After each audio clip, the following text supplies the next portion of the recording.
And we cut across to more pictures coming in of the Northern Alliance, the alliance that is taking on the Taliban in Afghanistan. As we stay with these pictures, Shavan also joins me in the studio. Shavan, take us through all that is coming in at this point.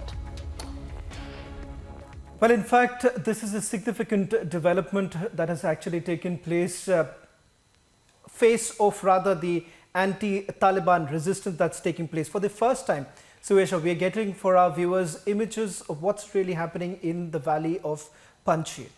To put this into perspective, this was the same very valley which never fell into the hands of Taliban, be it in 95, 96 or even now, when Taliban has almost taken control of most of the provinces in Afghanistan. Panjshir happens to be the hotbed of the anti-Taliban resistance. Now, this is being led by a hero, if I may say so, because Ahmad Shah Massoud is largely seen as the hero of Afghanistan.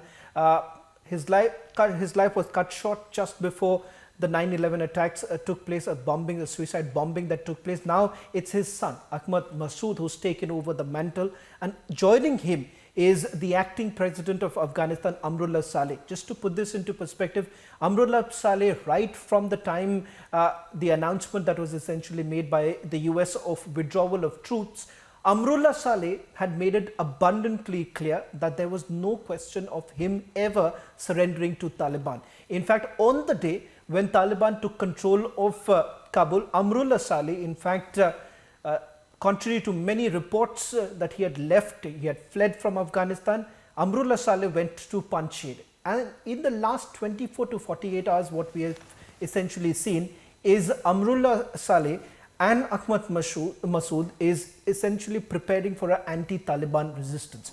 What are these images? These images are, however, we are not very sure about the date, whether it has happened today or day before yesterday. That is still not very clear at this point in time. But what we can tell our viewers is that we have sourced these images from a local who has been part of this entire anti-Taliban movement.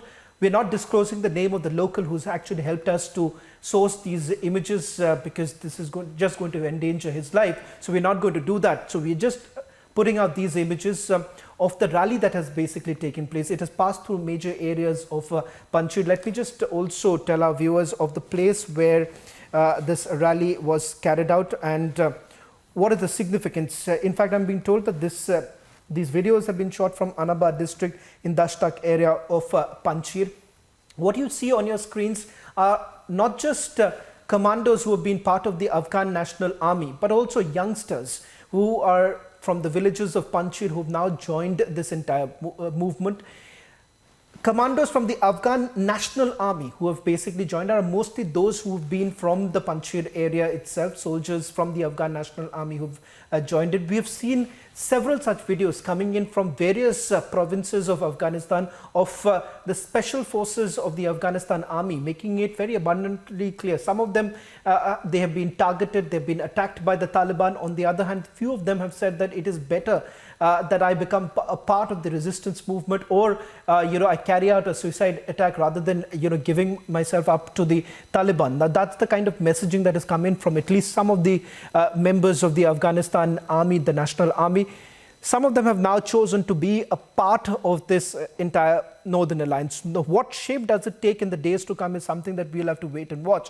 But this is very clear that not everyone, at least vast number of people that we have spoken to over the last 24 to 48 hours, they are certainly not okay with this whitewashing attempt that has been made by the global community of Taliban, saying that this is Taliban 2.0 and the atrocities of Taliban can be overlooked.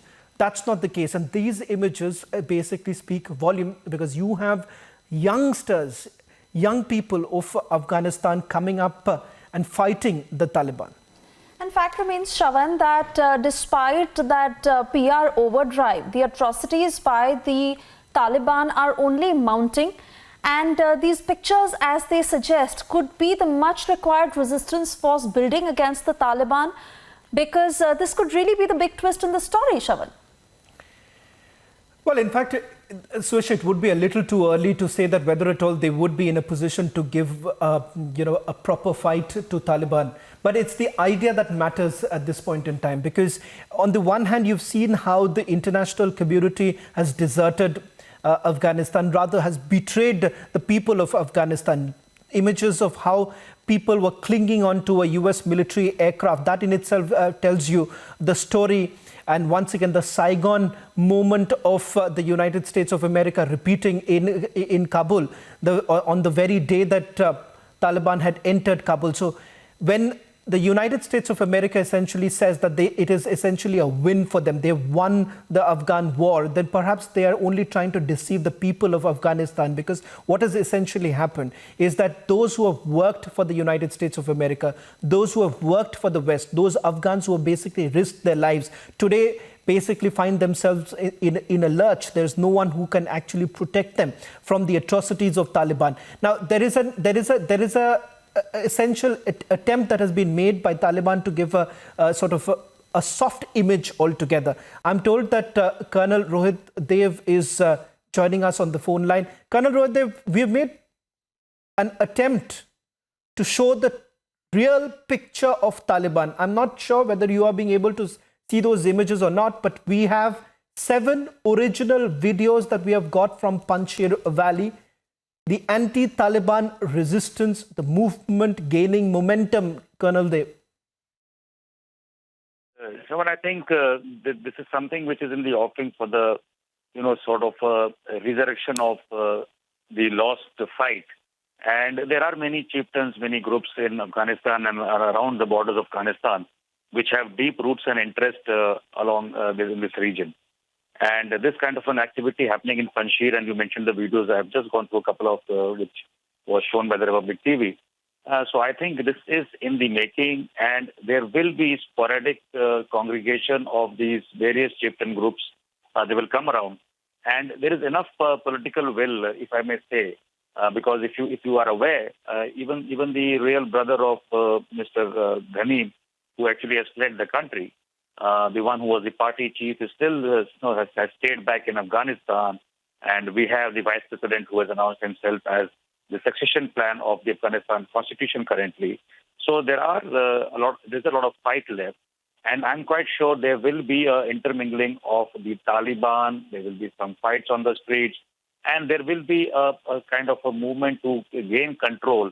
And the apathy which is being, broadcast from Afghanistan in terms of the children and women and the men there, it is for the world to see. And I'm glad that at least the Afghanis themselves and those groups which promote humanity and a civilizational kind of atmosphere of love and well-being are coming together and trying to put up a sort of resistance and trying to tell the Taliban that that is not the way to go forward. So how it enmeshes itself in the future, how it goes into a kind of collaborative effort, or it goes into some kind of a civil war, is something which will unfold in the days to come.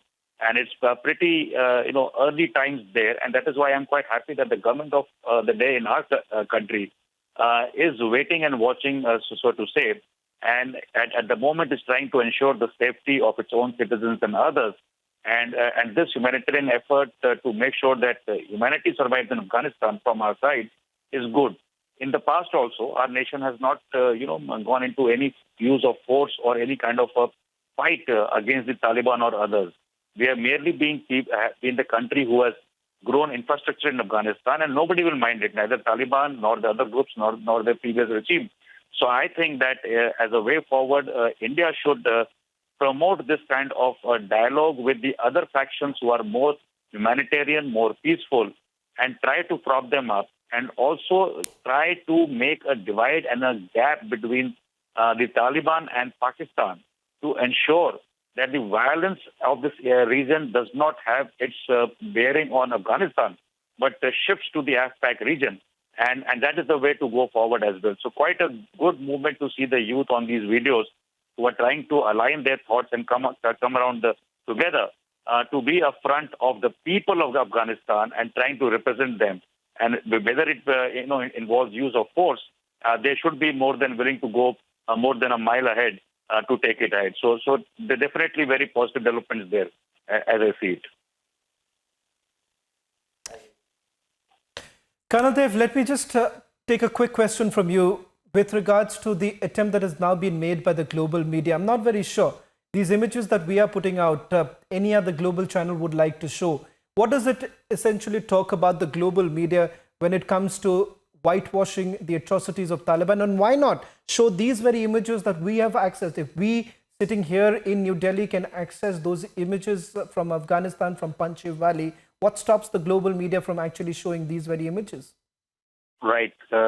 It's quite an interesting question, because when I dissect the media's intent, even in this particular imbroglio, let me say very upfront that the Indian media, and especially Republic, which is spearheading it currently, the truth is, as you would like to see on a positive note, to emerge in Afghanistan. And in that, if there are humanitarian violations happening there, it is absolutely objective for any media to show that. That is one media, which is the media seeking the truth. There's another media which is trying to put the entire commotion under the wraps and to put a veil in what's happening, because that's the media which is controlled by the same very people who for decades had, I cannot say they had a mishap in Afghanistan, but they all the while projected a front, projected a charade of achievement which was never there. And that kind of media is also a media which is controlled by a lot of economic powers today in the world, who would not like to show it as a failure. So in an attempt not to show this pullout of the US and the others from there as a failure, the cover-up is quite attuned as a propaganda machinery. The third kind of media is that stupidly elated media like the media of Pakistan, the propaganda machinery, which is trying to trumpet some kind of an achievement about what has happened there. And then there's a fourth kind of media, which unfortunately also in our country, which is trying to again do a two-sided affair. At one hand, they are saying, okay, Taliban is good, bad, whatever. On the other hand, they are giving a pretense to a terrorist organization to say maybe they have changed. Just imagine 20 years of agony, 20 years of pain, and prior to that, a few decades of pain in that Afghan region in the Cold War, exchange of power. And today, this same very media says only with 10, 11 days of what has passed, and only 2 or 3 days till the legible regime went off from there, they are trying to give a sort of a medal to Taliban already to say that they might have changed. You don't change so fast. Your ideology does not change so fast. It's not a freedom fight. It may be a freedom fight from a certain angle only. Right. But then the implementation is so barbaric. So we have 4 kinds of media, and let's live with that. And it's difficult for everybody to become the media and the voice of the people of Afghanistan. I'm glad that you are.